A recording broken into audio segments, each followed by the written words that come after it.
ನಮಸ್ತೆ ಬಂಧುಗಳೇ, ನಾನು ನಿಮ್ಮ ಪ್ರೀತಿಯ ಅನಂತಲಕ್ಷ್ಮಿ ಶ್ರೀಧರಮೂರ್ತಿ. ಹೇಗಿದ್ರಿ ಎಲ್ಲರೂ? ನಾನು ಚೆನ್ನಾಗಿದ್ದೀನಿ, ನೀವು ಚೆನ್ನಾಗಿದ್ದೀರಾ ಅಂತ ನಾನು ಭಾವಿಸ್ತೀನಿ.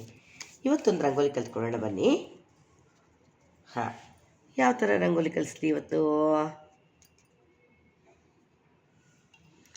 ಚುಕ್ಕಿ ಇಡೋದು ಹೇಳ್ಕೊಡ್ಲಾ? ಚುಕ್ಕಿ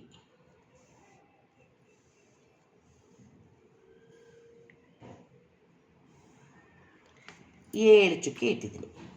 ಈಗ ಒಂದೊಂದು ಬಿಟ್ಟು ಒಂದೊಂದು ಚುಕ್ಕಿ ಇಟ್ಕೊಳ್ತಾ ಹೋಗಿ. 5 ಆಯಿತು, ಈ ಕಡೆ 3 ಆಯಿತು, ಈ ಕಡೆ 1 ಆಯಿತು. ಹಾಗೆ ಈ ಕಡೆ ಚುಕ್ಕಿ ಇಡುವಾಗ ಸಮಾನಾಂತರದಲ್ಲಿ ಇಡಬೇಕಾಗತ್ತೆ. ನಮ್ಮ ರಂಗೋಲಿ ಯಾವಾಗ ಚೆನ್ನಾಗಿ ಕಾಣಿಸುತ್ತೆ. ಇಲ್ಲ ಅಂದರೆ ಚೆನ್ನಾಗಿ ಕಾಣಿಸಲ್ಲ, ಶೇಪ್ಲೆಸ್ ಆಗಿಬಿಡುತ್ತೆ, ಏನೋ ವಿಚಿತ್ರವಾಗಿ ಅನಿಸ್ಬಿಡುತ್ತೆ. ಈಗ ಇದನ್ನು ಕೂಡಿಸ್ಕೊಳ್ತಾ ಹೋಗಿ. ನೋಡಿ, ಆಯಿತಾ?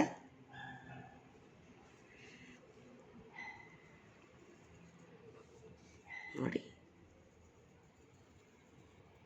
ಆಯಿತಾ? ಈಗ ಇದೆಲ್ಲ ಇಲ್ಲಿ ಚುಕ್ಕಿ ಇದ್ದರೆ ಇದಕ್ಕೆಲ್ಲ ಒಂದೊಂದು ರೌಂಡ್ ಹಾಕ್ಕೊಳ್ತಾ ಬಂದ್ಬಿಡಿ. ನೋಡಿ, ಇಷ್ಟೇ ಸಿಂಪಲಾಗಿ ಹೇಳ್ಕೊಡ್ತೀನಿ ನಿಮಗೆ,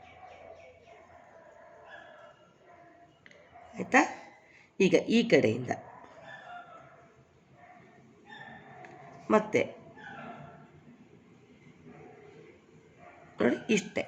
ಈಗ ಇಲ್ಲೊಂದು ರಂಗೋಲಿ ರೆಡಿ ಆಯಿತು, ಚುಕ್ಕಿ ಇಟ್ಟಿರೋ ರಂಗೋಲಿ ರೆಡಿ ಆಯಿತು. ಇಷ್ಟೇ ಸಿಂಪಲಾಗಿದೆ ನೋಡಿ ಬಂಧುಗಳೇ. ಇದೇ ರೀತಿ ನಾವು ಎಷ್ಟು ದೊಡ್ಡದು ಬೇಕಾದ್ರೂ ನಾವು ಈ ರಂಗೋಲಿಗಳನ್ನ ಹಾಕ್ಕೊಳ್ತಾ ಹೋಗ್ಬೋದು.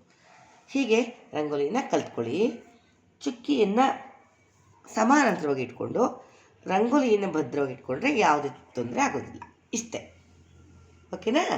Thank you for watching.